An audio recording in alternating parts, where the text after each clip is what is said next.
जमीयत उलमा इस्लाम तो ऐसी जमात है कि हम तो आज की जमीयत को देखते हैं। तो आज की जमीयत तो जब आप मुझे देखेंगे तो आप कहेंगे भाई ये तो सुन्नी भी है, फिर उसके बाद तो ये तो हनफी भी है, फिर उसके बाद ये तो देवबंदी भी है। तो समझिए कि जमीयत शायद इन लोगों की जमात है। हमने कभी ये नहीं सोचा कि जमीयत उलमा की बुनियाद तो हज़रत शेखुल हिंद ने रखी थी,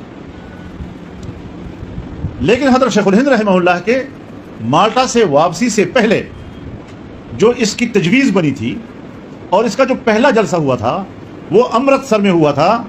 मौलाना सनाउल्लाह अमृतसरी रहमतुल्लाह अलैह के घर पे हज़रत मुफ्ती आज़म हिंद मौलाना मुफ्ती किफ़ायतुल्लाह रहमहुल्लाह आए थे और एक अहले हदीस आलिम दीन के घर में इस जमात की तजवीज़ बनी और अमृतसर के मुस्लिम पब्लिक स्कूल के हाल में 10-15 उलमा ने बैठ कर तजवीज़ बना।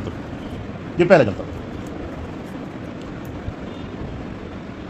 तो अब आप खुद अंदाज़ा लगाएं कि कहाँ मुफ्ती आज़म हिंद मुफ्ती किफ़ायतुल्लाह एक हनफी देवबंदी और कहाँ मौलाना सनाउल्लाह अमृतसरी एक अहले हदीस आलिम दीन, और उनके घर पर माना यह था कि इसमें फ़िरक़ावारियत नहीं थी। और जब हज़रत शेखुल हिंद तशरीफ़ लाए तो हज़रत शेखुल हिंद के सामने ये तजवीज़ रखी गई, आपने पसंद फरमाई, आपने कबूल किया और फिर हिंदुस्तान भर के उलमाए किराम को बुलाया।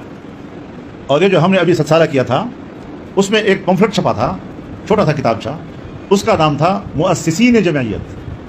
मुअस्सिसीन जमइयत यानी उन तमाम उलमा के नाम उसमें लिखे गए थे कि जो उस जमीयत उलमा के असासी जलसे में शरीक हुए थे हज़रत शेखुल हिंद की दावत। उसमें ऐसे नाम भी मिलते हैं कि आप नाम से अंदाज़ा लगाएंगे कि ये कोई शिया मकतबी फ़िक्र का आलिम।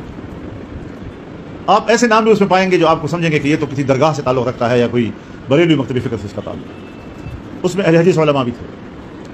पूरे हिंदुस्तान के उलमा के नाम पर जमीयत उलमा हिंद कायम की गई थी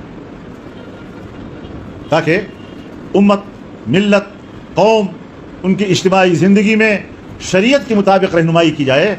और शरीयत को उलमा जानते हैं और उम्मत और इंसानियत शरीयत की रहनुमाई की मोहताज है ममलकती ज़िंदगी में भी, तो इसके लिए पूरे हिंदुस्तान के उलमा को इकट्ठा किया। बदकिस्मती से बाद में वो सारे अपने अपने प्लेटफार्मों पे चले गए।